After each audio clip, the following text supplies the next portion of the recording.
Hello दोस्तों, स्वागत है आपका आपके अपने चैनल ब्रिलियंट आईक्यू में। आशा करता हूं कि आप सब अच्छे होंगे और आपकी पढ़ाई भी अच्छे से चल रही होगी।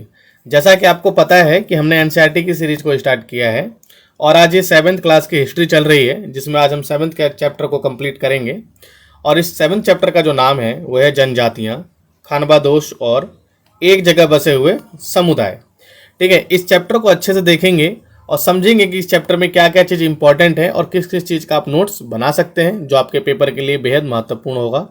ठीक है, तो लेक्चर में आगे बढ़ने से पहले आप इस वीडियो को लाइक और सब्सक्राइब जरूर कर दीजिएगा और अपना सपोर्ट बनाए रखिएगा। ठीक है, आइए देखते हैं इस चैप्टर को। कह रहे अध्याय 2, 3, 4 में आपने देखा कि किस प्रकार राज्यों का उत्थान और पतन हुआ। मैंने अध्याय 2, 3 और 4 को डिटेल्ड किया है, डिटेलिंग में आपको पढ़ाया है। आप जाके देख लेंगे तो आपको ये बात पता चल जाएगा कि राज्यों का उत्थान कैसे हुआ। उत्थान यानी राज्य कैसे आगे बढ़े और कैसे उनका पतन हो गया, यानी कैसे फिर राज्य वो बिखर गए, उनका अंत हो गया।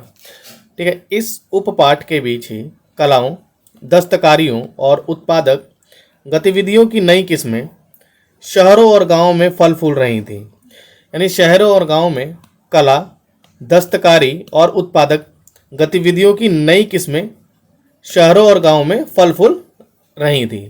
ठीक है, एक लंबे अंतराल में कई महत्वपूर्ण राजनीतिक, सामाजिक और आर्थिक परिवर्तन हुए, लेकिन सामाजिक परिवर्तन हर जगह एक समान नहीं थे, क्योंकि अलग अलग किस्म के समाज अलग अलग तरीकों से विकसित हुए।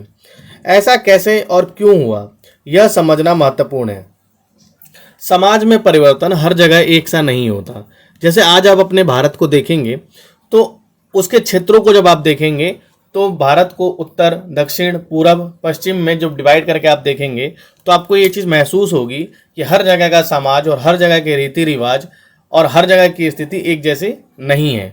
सेम उस टाइम यही एक चीज़ रही होगी जिससे समाज अलग अलग तरीक़ों से वहाँ पे विकसित हुआ होगा। ठीक है, इस उपमहाद्वीप के बड़े हिस्सों में समाज वर्ण के नियमानुसार पहले से ही विभाजित था। ठीक है, मतलब उपमहाद्वीप का मतलब हमारे भारत से है, भारतीय उपमहाद्वीप से है। उपमहाद्वीप का तात्पर्य भारतीय उपमहाद्वीप से है, जिसमें समाज वर्ण के अनुसार, वर्ण यानी ब्राह्मण, क्षत्रिय, वैश्य और शूद्र के अनुसार पहले से ही विभाजित था। प्राचीन काल से हम देखते आ रहे हैं और ये वर्ण की जो चर्चा सर्वप्रथम हमें मिलती है वो किसमें मिलती है? ऋग्वेद में। किसमें? ये यूपी पीसीएस ने एक बार क्वेश्चन पूछा हुआ है कि वर्ण की चर्चा सर्वप्रथम हमें कहाँ देखने को मिलती है? तो ऋग्वेद में। तो ऋग्वेद से ही वर्ण और समाज पहले से ही चले आ रहे हैं। ठीक है, ब्राह्मणों द्वारा सुझाए गए नियम बड़े बड़े राज्यों के राजाओं द्वारा स्वीकार किए गए। इससे ऊंच और नीच तथा अमीर और गरीब के बीच का फासला बढ़ा। ब्राह्मणों ने नियम बनाए कि राजा ऊपर होगा और उसके नीचे उसकी जनता होगी, और इससे क्या हुआ? ऊंच और नीच, अमीर गरीब के बीच का फासला, दूरियां बढ़ती चली गईं। दिल्ली के सुल्तानों और मुगलों के काल में श्रेणीबद्ध समाज ज़्यादा जटिल हो गया। ठीक है, ये कुछ लोगों को दिखाया गया है। जनजातीय नृत्य है ये, जनजातीय नृत्य, संताल नृत्य है ये, जिसमें आपने देखा होगा धागे से बांध के जो पुतलियों को घुमाया जाता है। ठीक है, बड़े शहरों से परे जनजातीय समाज। अलबत्ता दूसरे तरह के समाज भी उस समय मौजूद थे। उपमहाद्वीप के कई समाज ब्राह्मणों द्वारा सुझाए गए सामाजिक नियमों और कर्मकांडों को नहीं मानते और ना ही वे कई असमान वर्गों में विभाजित थे। अक्सर ऐसे समाजों को जनजातीय कहा जाता। देखिए कितना अच्छा जनजातीय की डेफिनेशन दी गई है। तो जनजातीय समाज जो होता है उसमें ऊंच नीच का फासला नहीं होता, वो ब्राह्मणों के द्वारा बनाए गए नियमों और कर्मकांडों को नहीं मानते और ना ही वे कई असमान वर्गों में विभाजित थे। ठीक है, तो अक्सर ऐसे समाजों को ही क्या कहा जाता? जनजातीय समाज कहा जाता। क्लियर है एकदम? जनजातीय समाज किसे कहा जाता है? जो उपमहाद्वीप में ब्राह्मणों द्वारा सुझाए गए सामाजिक नियमों और कर्मकांडों को नहीं मानते, ना ही वे असमान वर्गों में विभाजित थे, उन्हें ही जनजातीय कहा जाता। प्रत्येक जनजाति के सदस्य नातेदारी के बंधन से जुड़े होते थे। कई जनजातियां खेती से अपना जीविकोपार्जन करती थी। कुछ दूसरे जनजातियों के लोग शिकारी और संग्राहक थे। कुछ जनजाति जो थे वो कृषि करते थे, खेती पर निर्भर थे और खेती से ही अपना जीवन बिताते थे। और कुछ जो जनजातीय लोग थे वे शिकारी और संग्राहक या पशुपालक थे। प्रायः वे अपने निवास स्थान के प्राकृतिक संसाधनों का पूरा पूरा इस्तेमाल करने के लिए इन गतिविधियों का मिला जुला रूप अपनाते थे। कुछ जनजातियां खानाबदोश थीं। वे एक जगह से दूसरी जगह घूमती थी। खानाबदोश जनजातियों का मतलब आप ये मान सकते हैं जिनका निवास स्थल अस्थायी नहीं था, यानी वो घुमंतू लोग थे, एक जगह से दूसरी जगह घूम के अपने जीविकोपार्जन करते थे।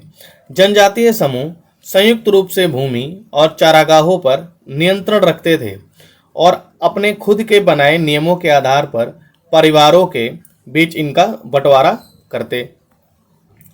इस उपमहाद्वीप के विभिन्न हिस्सों में कई बड़ी जनजातियां फली फूली। सामान्यतः ये जंगलों, पहाड़ों, रेगिस्तानों और दूसरी दुर्गम जगह पर निवास करती थीं। कभी कभी जाति विभाजन पर आधारित अधिक शक्तिशाली समाजों के साथ उनका टकराव होता। ये एक निश्चित घटना है कि जब भी किसी की संस्कृति के साथ छेड़छाड़ होगी तो टकराव क्या होगा, बिल्कुल होगा। जैसे ये बताने की कोशिश कर रहा है कि कभी कभी जाति विभाजन पर आधारित अधिक शक्तिशाली समाज के साथ उनका टकराव होता रहता। कई मायनों में इन जनजातियों ने अपनी आज़ादी को बरकरार रखा और अपनी अलहदा संस्कृति को बचाया। लेकिन जाति आधारित और जनजातीय समाज दोनों अपनी विविध किस्म की जरूरतों के लिए एक दूसरे पर निर्भर थे। टकराव और निर्भरता के इस संबंध ने दोनों तरह के समाजों को धीरे धीरे बदलने का काम किया। ऐसा नहीं है कि कोई भी समाज अकेले अपना जीवन व्यतीत कर सकता है, वो दूसरे समाज पर जरूर डिपेंडेंसी रखता होगा। जैसे जाति आधारित समाज और जनजातीय समाज जब दोनों को देखते हैं तो इन दोनों की डिपेंडेंसी, इन दोनों का आपसी जो निर्भरता थी वो एक दूसरे पर थी, ठीक है। और इस निर्भरता के वजह से ही इनके जो संबंध थे वो धीरे धीरे बदलने लगे। आपका एक काम है, आपको भारत का एक मानचित्र बनाना है और उसमें रिप्रेजेंट करना है कि जनजातीय लोग भारत के किस इलाके में रहते हैं और उनकी संख्या वहाँ पे कितनी है, ठीक है। यह आपका होमवर्क रहेगा। अब देखते हैं जनजातीय कौन थे। हमने ऊपर देखा कि जनजातीय वे थे जो ब्राह्मणों द्वारा बनाए गए नियमों को नहीं मानते, लेकिन यहाँ पे एनसीईआरटी जो समझाना चाह रही है उसको समझते हैं। समकालीन इतिहासकारों और मुसाफिरों ने जनजातियों के बारे में बहुत कम जानकारी दी है। कुछ अपवादों को छोड़ दें तो जनजातीय लोग भी लिखित दस्तावेज नहीं रखते थे, लेकिन समृद्ध रीति रिवाजों और वाचिक मौखिक परंपराओं का वे संरक्षण करते थे। ये परंपराएं हर नई पीढ़ी को विरासत में मिलती। आज के इतिहासकार जनजातियों का इतिहास लिखने के लिए इस वाचिक परंपराओं को इस्तेमाल करने लगे हैं। जनजातीय लोग भारत के लगभग हर क्षेत्र में पाए जाते थे। मतलब भारत का ऐसा कोई भी क्षेत्र नहीं था जहां पे जनजातीय लोग नहीं पाए जाते थे, ठीक है। भारत के लगभग हर क्षेत्र में जनजातीय लोग निवास करते थे। किसी भी एक जनजाति का इलाका और प्रभाव समय के साथ साथ बदलता था। कुछ शक्तिशाली जनजातियों का बड़े इलाकों पर नियंत्रण था। पंजाब में खोखर जनजाति, यह आपको ध्यान रखना है, ठीक है। पंजाब में कौन सी जनजाति मिलती है? खोखर। 13वीं और 14वीं सदी के दौरान बहुत प्रभावशाली थी। यहाँ बाद में गख्खर लोग ज़्यादा महत्वपूर्ण हो गए। यानी पंजाब में एक और जनजाति आप देखेंगे, गख्खर, ठीक है। उनके मुखिया कमाल खान गख्खर को बादशाह अकबर ने मनसबदार बनाया था। मुल्तान और सिंध में मुगलों द्वारा अधीन कर लिए जाने से पहले लंगाह और अरगुन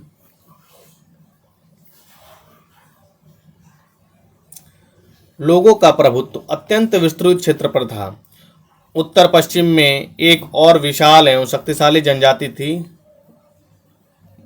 बलोच। बलोच जो थी उत्तर पश्चिम की एक जनजाति का नाम था। ठीक है, जो जो जनजाति थी, जनजातीय लोग थे उत्तर पश्चिम के, उन्हें क्या कहा जाता था? बलोच। ये लोग अलग अलग मुखियाओं वाले कई छोटे छोटे कुलों में बटे थे। पश्चिमी हिमालय में गडरियों की जनजाति रहती थी। पश्चिमी हिमालय को जब आप देखेंगे तो वहां पे जो जनजाति नाम है वो क्या है? गडरिया। उपमहाद्वीप के सुदूर उत्तर पूर्वी भाग पर नागा, अहोम और कई दूसरी जनजातियों पूरी तरह प्रभुत्व था। जब उत्तर पूर्वी क्षेत्र पर देखेंगे तो आपने ये नाम सुना होगा, नागा, अहोम, ये उत्तर पूर्वी की जनजाति रही थी। यहाँ पे एक मानचित्र दिया है यूपीएससी ने, जरा इसे देख लेते हैं, सॉरी एनसीईआरटी ने, इसे देख लेते हैं। ये कुछ महत्वपूर्ण क्षेत्र थे जनजातियों से रिलेटेड। तो देखो, अहोम जो हमने अभी देखा, हमने नागा देखा, वो भारत के उत्तर पूर्वी क्षेत्र में हमने देखा था। मुंडा जनजाति हमको यहाँ मिलती है, देखने को मिलती है बांग्लादेश के आसपास। ठीक है, ओरेन, गोंड आपको मध्य भारत में देखने के लिए मिलेगी, नर्मदा नदी के जस्ट बगल में। ठीक है, खोंड जनजाति छत्तीसगढ़ के आसपास, कोयना जनजाति, भील जनजाति महाराष्ट्र मध्य भारत। ठीक है, कारोया, समास, अरघुन, ये उत्तर पश्चिम की जनजातियां रही थी। खोखर जो आपने अभी देखा पंजाब के आसपास जो विकसित हुई थी, खग्गर ये भी पंजाब, जंजुहा, लंगाहा, कोंच, खांसी, गारो खांसी जयंतिया आपने सुना है ना, मेघालय का। ठीक है, ये जनजातियां जो थीं, मारवाड़, बेतर, बदागस, ये जनजातियां भारत के अलग अलग क्षेत्र में मिलती थी। जैसे भील जनजाति का नाम आपने सुना होगा और इसके बारे में पढ़ेंगे भी। ठीक है, जाटवस, कोली, सबके बारे में हम पढ़ेंगे, देखेंगे धीरे धीरे। एनसीईआरटी से हम सीखेंगे इन सब के बारे में, इन सब की कहानियों को देखेंगे। इसके लिए आपको इस चैनल से जुड़े रहना पड़ेगा, इसीलिए आप चैनल को लाइक और सब्सक्राइब जरूर कर लीजिएगा, ताकि आपको ये समय पर प्राप्त हो और आप इससे काफी कुछ सीख सकें। कुल तो आपने सुना ही होगा, आप भी किसी न किसी कुल से जुड़े हुए होंगे। तो इस कुल की परिभाषा जो है, परिवारों या घरों के एक ऐसे समूह को कुल कहते हैं जो एक ही पूर्वज की संतान होने का दावा करते हैं। जनजातीय संगठन प्रायः नातेदारी या कुल संबंधी निष्ठा पर आधारित होते थे। ठीक, अब यहाँ से अपने चैनल वीडियो को आगे बढ़ाते हैं। मौजूदा बिहार और झारखंड के कई इलाकों में 12वीं सदी तक चेर सरदार शाहियों का उदय हो चुका था। बादशाह अकबर के प्रसिद्ध सेनापति राजा मान सिंह ने 1591 में चेर लोगों पर हमला किया और उन्हें परास्त किया। मान सिंह ने चेरों पर हमला कब किया था? तो 1591 में किया था और उन्हें परास्त कर दिया था। उन्हें लूट कर अच्छा खासा माल इकट्ठा किया गया, लेकिन वे पूरी तरह अधीन नहीं बनाए गए। औरंगजेब के समय मुगल सेनाओं ने चेर लोगों के कई किलों पर कब्जा किया और इस जनजाति को अपना अधीनस्थ बना लिया। इस क्षेत्र में रहने वाली महत्वपूर्ण जनजातियों में मुंडा और संथाल थे। यद्यपि उड़ीसा और बंगाल में भी रहते थे। जो संथाल थे, इनकी जो स्थिति थी, कहाँ पे ये निवास करते थे, तो उड़ीसा और बंगाल के क्षेत्र में निवास करते थे। कर्नाटक और महाराष्ट्र की पहाड़ियाँ, कोली, बेराद तथा कई दूसरी जनजातियों के निवास स्थान थे। कर्नाटक और महाराष्ट्र की जो पहाड़ियों पर जब आप देखेंगे तो आपको कौन कौन सी जनजातियां मिलेंगी, इसके नोट्स बना लेने हैं आपको। कोली और बेराद, ये आपको कहीं भी किसी बुक में ऐसे देखने के लिए नहीं मिलेगा। पेपर में आने के बाद आप कहेंगे क्वेश्चन कहाँ से आया, इसलिए आप इसका नोट्स अभी से बना के रख लीजिएगा ताकि आपको आगे दिक्कत ना हो। कोली लोग गुजरात के कई इलाकों में भी रहते थे। कोली जो है वो गुजरात की जनजाति भी थी। ठीक है, गुजरात, महाराष्ट्र और कर्नाटक की जनजाति कोली। कुछ और दक्षिण में करोगा, बेतर, मारवाड़ और दूसरे जनजातियों का विशाल आबादी थी। भीलों की बड़ी जनजाति पश्चिम और मध्य भारत में फैली हुई थी। अभी देखा था हमने भील जनजाति को मैप में। 16वीं सदी का अंत आते आते उनमें से कई एक जगह बसे हुए खेतीहर और यहाँ तक कि जमींदार बन चुके थे। तब भी भीलों के कई कुल शिकारी संग्राहक बने रहे। मौजूदा छत्तीसगढ़, मध्य प्रदेश, महाराष्ट्र और आंध्र प्रदेश में गोंड लोग बड़ी तादाद में फैले हुए थे। ठीक है, ये एक चित्र दिखाया हुआ है, भीलों का चित्र है, जो क्या कर रहे हैं, रात में हिरण का शिकार करते हुए दिखाए गए। हिरण्स हैं, इनका शिकार कौन कर रहे हैं, भील लोग करते हुए दिखाए गए हैं। ठीक है, ये घुमंतू लोग हैं जिनको खानाबदोश लोग कहा जा सकता है। एक जगह से दूसरी जगह जाके ये क्या करते थे, व्यापार किया करते। खानाबदोश और घुमंतू लोग कैसे रहते थे? खानाबदोश चारवाहे अपने जानवरों के साथ दूर दूर तक घूमते। उनका जीवन दूध और अन्य पशुचारी उत्पादों पर निर्भर था। वे खेतीहर गृहस्थों से अनाज, कपड़े, बर्तन और ऐसे ही चीजों के लिए ऊन, घी इत्यादि का विनिमय करते। यानी एक हाथ से ये क्या देते, सामान देते, दूसरे हाथ से विनिमय प्रणाली द्वारा दूसरा सामान, अपने जरूरत की चीजें लेते थे। ठीक है, विनिमय प्रणाली किसे कहा जाता था? प्राचीन और मध्य भारत में, मध्यकाल में ये चला था विनिमय प्रणाली, कि एक सामान दीजिए, दूसरा सामान लीजिए। कुछ खानाबदोश अपने जानवरों का सामानों की ढुलाई का काम भी करते। एक जगह से दूसरी जगह आते जाते वे सामानों की खरीद फरोख्त करते थे। बंजारा लोग सबसे महत्वपूर्ण व्यापारी खानाबदोश थे। उनका कारवां टांडा कहलाता। जो बंजारों का कारवां था, बंजारों का जो कारवां था उसे क्या कहा जाता? टांडा। ठीक है, टांडा किसे कहा जाता था? व्यापारी खानाबदोश लोगों का कारवां, जो मुख्य रूप से क्या थे? बंजारों में उनकी गिनती की जाती थी। सुल्तान अलाउद्दीन खिलजी, अध्याय 3 में हमने इनके बारे में पढ़ा है। बंजारों का ही इस्तेमाल नगर के बाजारों तक अनाज की ढुलाई के लिए करते थे। बादशाह जहांगीर ने अपने संस्मरणों में लिखा है, मतलब अपने शब्दों में लिखा है, कि बंजारे विभिन्न इलाकों से अपने बैलों पर अनाज ले जाकर शहरों में बेचते।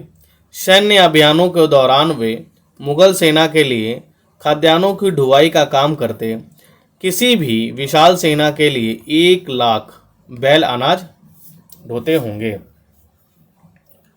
ठीक, खानाबदोश और भ्रमणशील समूह। खानाबदोश घुमंतू लोग होते हैं। उनमें कई पशुचारी होते हैं जो अपनी रेवड़ और पशु वृंद के साथ एक चारागाह से दूसरे चारागाह घूमते रहते हैं। इसी तरह दस्तकार, फेरी वाले और नृतक, गायक या एवं अन्य तमाशबीन भ्रमणशील समूह अपना काम धंधा करते करते एक जगह से दूसरी जगह की यात्रा पर रहते हैं। खानाबदोश और भ्रमणशील समूह दोनों अक्सर उस जगह पर लौट कर आते जहां उन्होंने पिछले साल दौरा किया था। मतलब जब एक जगह से घूम लेते, दूसरी जगह घूम लेते, तो एटलीस्ट घूम फिर के वो उसी जगह पे आ जाते जहां से उन्होंने दौरा अपना स्टार्ट किया था, घूमना स्टार्ट किया था और अपना व्यापार स्टार्ट किया रहा होगा। बंजारे किसे कहते हैं? बंजारों के बारे में देखते हैं। 17वीं सदी के आरंभ में भारत आने वाले एक अंग्रेज व्यापारी पीटर मंडी ने बंजारों का वर्णन ऐसे किया है। देखिए कैसे किया है।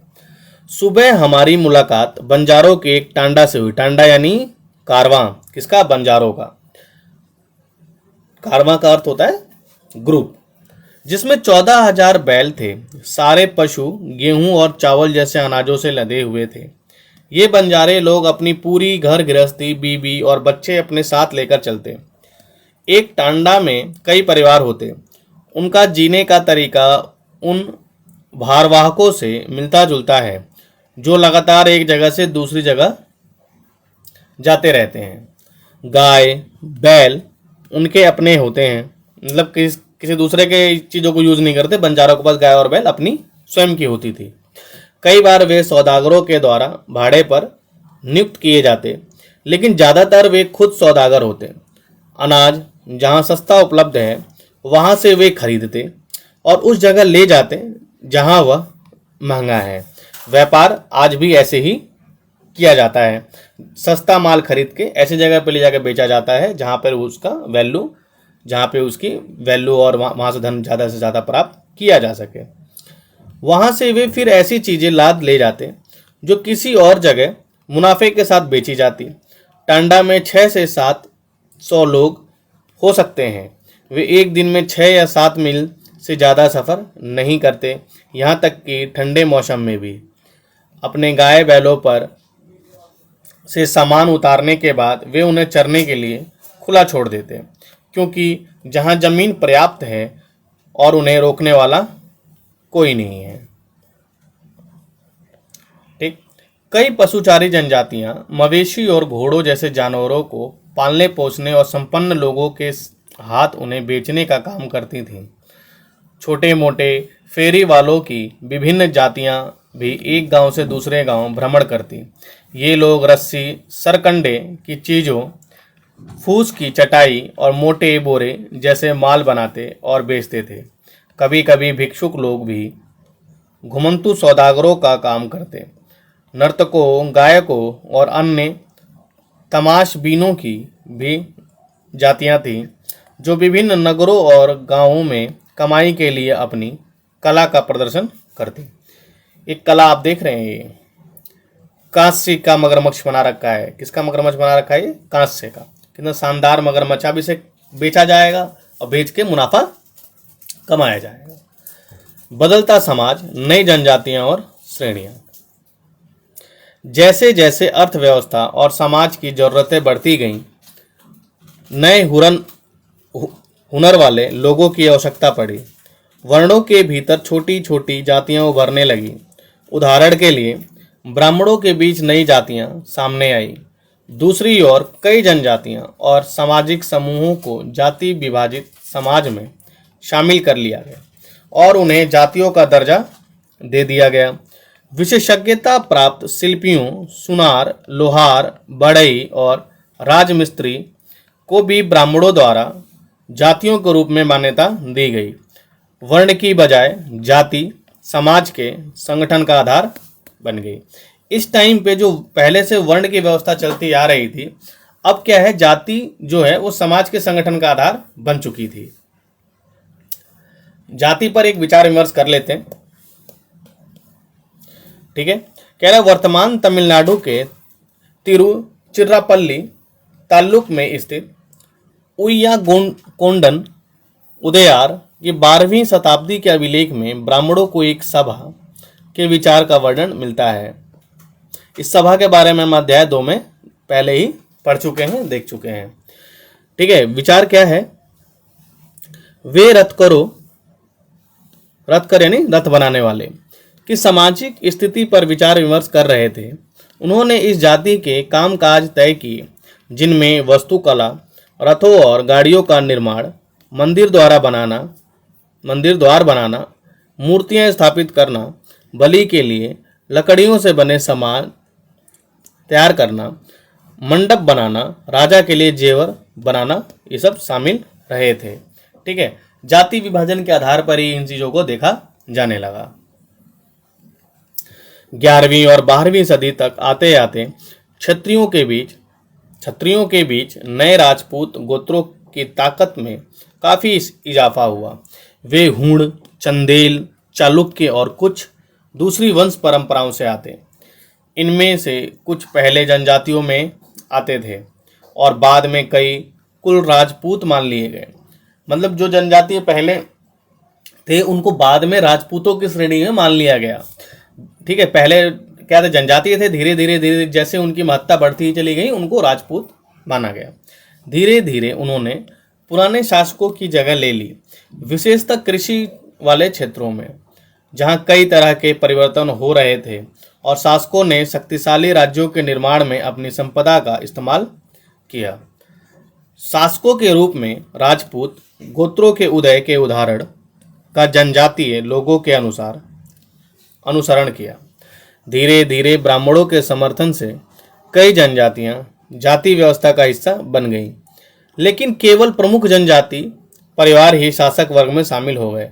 मतलब ऐसा नहीं कि सारी जनजातियां ही शासक परिवार में सम्मिलित हो गए थे, कुछ गिनी चुनी जनजातियां ही थीं जिन्हें शासक परिवार में शामिल किया गया। उनकी बहुसंख्यक आबादी समाज की छोटी जातियों में ही जगह बना पाई।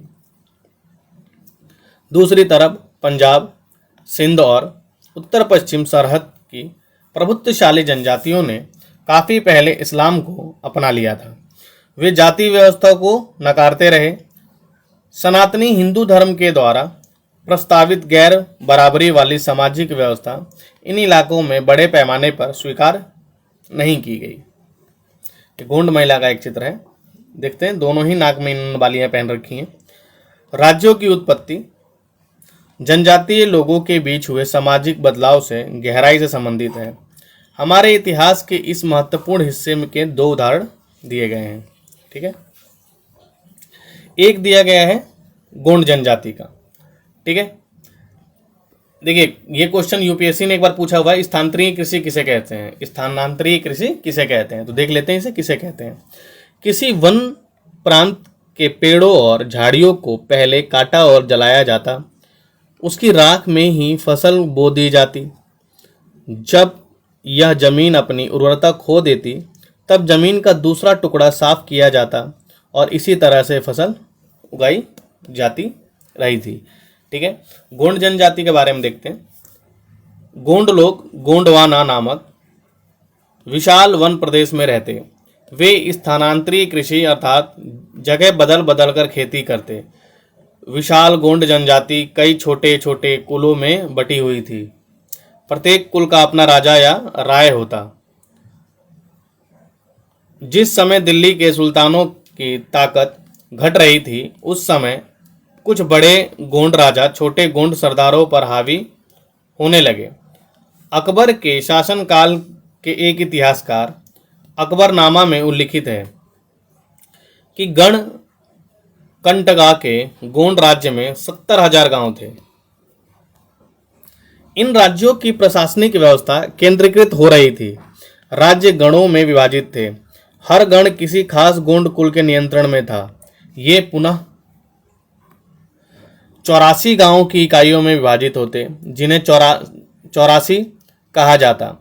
84 का उप विभाजन बरहोतों में होता, जो 12-12 गांवों को मिलाकर बनते। बड़े राज्यों के उदय ने गोंड समाज के चरित्र को बदल डाला। उनका मूलतः बराबरी वाला समाज धीरे धीरे असमान सामाजिक वर्गों में विभाजित हो गया। ब्राह्मण लोगों ने गोंड राजाओं से अनुदान में भूमि प्राप्त की और अधिक प्रभावशाली बन गए। मतलब गोंड जो थे वो पहले जनजातीय समूह के लोग थे, लेकिन धीरे धीरे जैसे ही उनकी सामाजिक स्थिति बदली, जैसे ही उनको थोड़ा सा भी रियायत मिली, उन्होंने अपने आप को शक्तिशाली बनाया।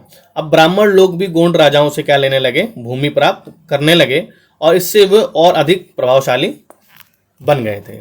ठीक है, गोंड सरदारों को अब राजपूतों के रूप में मान्यता प्राप्त करने की चाहत हुई। इसलिए गणकंटका के गोंड राजा अमन दास ने संग्राम शाह की उपाधि धारण की। अमन शाह एक गोंड राजा थे, उन्होंने संग्राम शाह की उपाधि धारण की थी। उनके पुत्र दलपत ने महोबा के चंदेल राजा सालबाहन की पुत्री राजकुमारी दुर्गवती से विवाह किया। ठीक है, दलपत की मृत्यु कम उम्र में ही हो गई। रानी दुर्गावती बहुत योग्य थी और उसने अपने 5 साल के पुत्र वीर नारायण के नाम पर शासन की कमान संभाली। उसके समय में राज्य का और अधिक विस्तार हुआ। 1565 में आसिफ खां के नेतृत्व में मुगल सेनाओं ने गढ़कंटका पर हमला किया। रानी दुर्गावती ने इसका जमकर सामना किया। उसकी हार हुई और उसने समर्पण करने की बजाय मर जाना बेहतर समझा। उसका पुत्र भी तुरंत बाद लड़ता हुआ मारा गया। रानी दुर्गावती का नाम आपने सुना होगा और आज इनकी हिस्ट्री भी आपने पढ़ ली। ठीक है, रानी दुर्गावती एक बहुत साहसी महिला थी, एक गोंड महिला थी। कौन सी महिला थी? गोंड। गोंड राजा से इन्होंने शादी की थी और इनके पति का नाम क्या था? दलपत। ठीक है,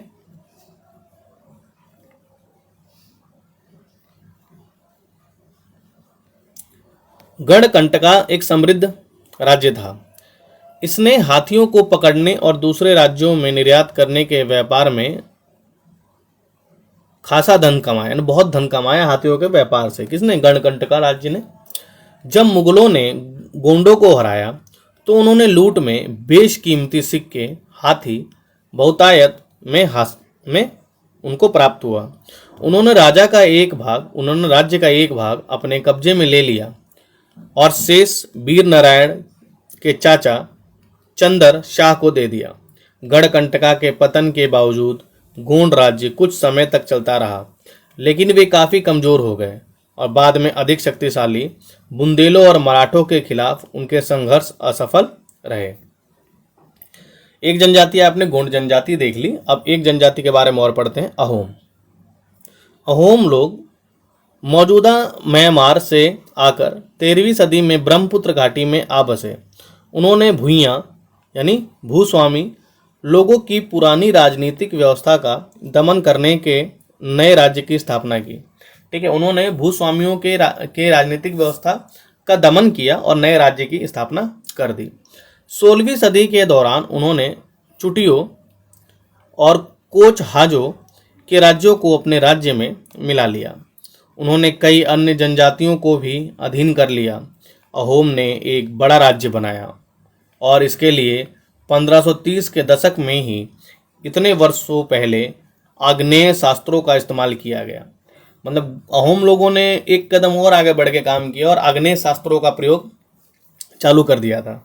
1660 तक आते आते वे उच्च स्तरीय बारूद और तोपों का निर्माण करने में सक्षम हो गए। लेकिन अहोम लोगों को दक्षिण पश्चिम से कई आक्रमणों का सामना करना पड़ा। 1662 में मीर जुमला के नेतृत्व में मुगलों ने अहोम राज्य पर हमला किया। बहादुरी से सामना करने के बावजूद अहोम लोगों की पराजय हुई, लेकिन उस क्षेत्र पर मुगलों का प्रत्यक्ष नियंत्रण ज़्यादा समय तक बना नहीं रहा। अहोम राज्य बेगार पर निर्भर था। राज्य के लिए जिन लोगों से जबरन काम लिया जाता वे पाइक कहलाते। अहोम राज्य में एक जनगणना की गई थी।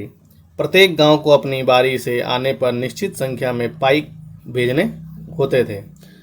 पाइक यानी जबरन काम लिया जाना।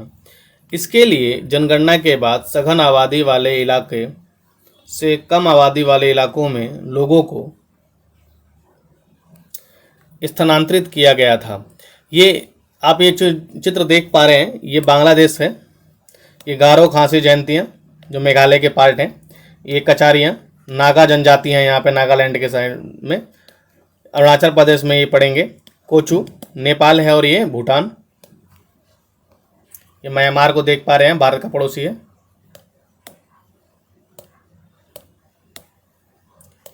ठीक है, इस प्रकार अहोम कुल टूट गए। 17वीं शताब्दी का पूर्वार्ध पूरा होते होते प्रशासन खासा केंद्रीकृत हो चुका था। लगभग सभी वयस्क पुरुष युद्ध के दौरान सेना में अपनी सेवाएं प्रदान करते थे। दूसरे समय में वे बांध, सिंचाई व्यवस्था इत्यादि के निर्माण या अन्य सार्वजनिक कार्यों में जुटे रहते। अहोम लोग चावल की खेती के नए तरीके भी अमल में लेके आए। अहोम समाज कुलों में विभाजित था, जिन्हें खेल कहा जाता। वहाँ दस्तकारों की बहुत कम जनजातियाँ थीं। दस्तकार बहुत कम थे वहाँ पे, इसलिए अहोम क्षेत्र में दस्तकार निकटवर्ती क्षेत्रों से आए थे। एक खेल के नियंत्रण में प्रायः खेल यानी कुल प्रायः कई गांव होते थे। किसान को अपने ग्राम समुदाय के द्वारा जमीन दी जाती।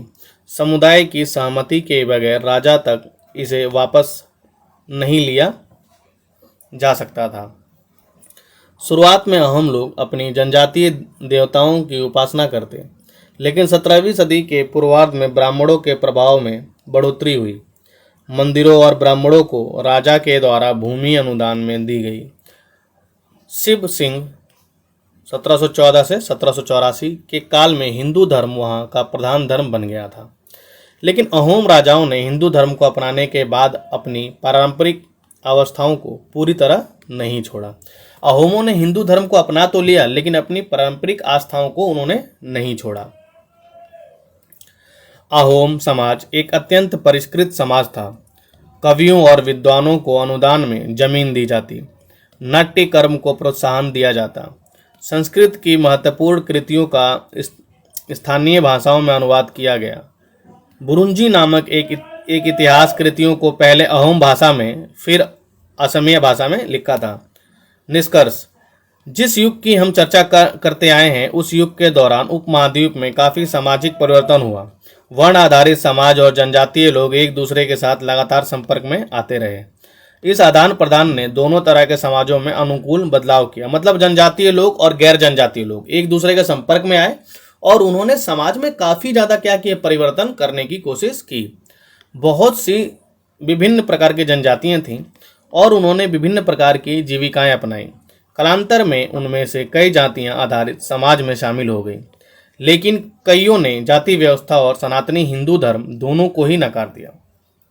बहुतों ने हिंदू धर्म को अपनाया और बहुतों ने इसे नकारा। कुछ जनजातियों ने सुसंगठित प्रशासनिक व्यवस्था वाले विस्तृत राज्यों की स्थापना की। इस तरह वे राजनीतिक रूप से ताकतवर हो गए। इसने उन्हें बृहत्तर और अधिक जटिल राज्यों और साम्राज्यों के साथ संघर्ष की स्थिति में ला खड़ा किया।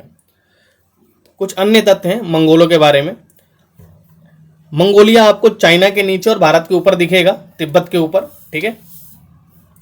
तो मंगोलिया को आप ढूंढेंगे अपने एटलस में। इतिहास में सबसे प्रसिद्ध पशुचारी और शिकारी संग्राहक जनजाति मंगोलों की थी। वे मध्य एशिया के घास के मैदानों स्टेपी, मध्य एशिया में जो घास के मैदान है उन्हें क्या कहा जाता है, स्टेपी। ये आपको ध्यान रखना है, पूछा जाता है, ठीक है। और थोड़ा उत्तर की ओर वे वन प्रांत में बसे थे। 1206 में चंगेज खान ने मंगोलों और तुर्की जनजातियों में एकता पैदा करके उन्हें एक शक्तिशाली सैन्य बल में बदल डाला। अपनी मृत्यु के समय 1227 में वह एक सुविस्तृत प्रदेश का शासक था। उसके उत्तराधिकारियों ने एक विशाल साम्राज्य खड़ा किया। अलग अलग समय में इसके अंतर्गत रूस, पूर्वी यूरोप और चीन तथा मध्य पूर्व का खासा बड़ा हिस्सा शामिल था। मंगोलों के पास सुसंगठित सैन्य और प्रशासनिक व्यवस्थाएं थीं। विभिन्न जाति और धार्मिक समूहों के समर्थन पर यह आधारित थी। ये तथ्य आपको बताता है कि जनजातीय समूह और गैर जनजातीय समूह आपस में मिले और उन्होंने एक बहुत बड़े साम्राज्य की स्थापना की थी। तो उस टाइम पे भी कुछ ऐसा ही रहा होगा कि जनजाति धीरे धीरे विकसित होते गए और उन्होंने राज्य की स्थापना की थी, ठीक है। ये कुछ क्वेश्चन आंसर है जिसका उत्तर आपको देना है। चैप्टर को अब अच्छे से पढ़ेंगे और इसका उत्तर अच्छे से समझ के देंगे, ठीक है। और ये कुछ शब्दावलियाँ हैं, शब्द हैं, इनके बारे में आपको 50-50 वर्ड में लिखना है। और जो क्वेश्चन आंसर है ये आपको 100-100 वर्ड में इनके उत्तर देने हैं, समझना है। और जो आपको समझ में ना आए उसको आपको कमेंट में पूछना है, ठीक है। तो मिलते हैं आपसे अगले लेक्चर के साथ, जिसका नाम है ईश्वर से अनुराग, चैप्टर नंबर 8, ठीक है। तो चैनल को लाइक और सब्सक्राइब जरूर कर दीजिएगा ताकि आपको एनसीईआरटी की सीरीज तो टाइम पे मिले ही मिले और आपको अधिक जानकारी अधिक से अधिक एग्जाम के बारे में हम दे सकें, ठीक है। धन्यवाद।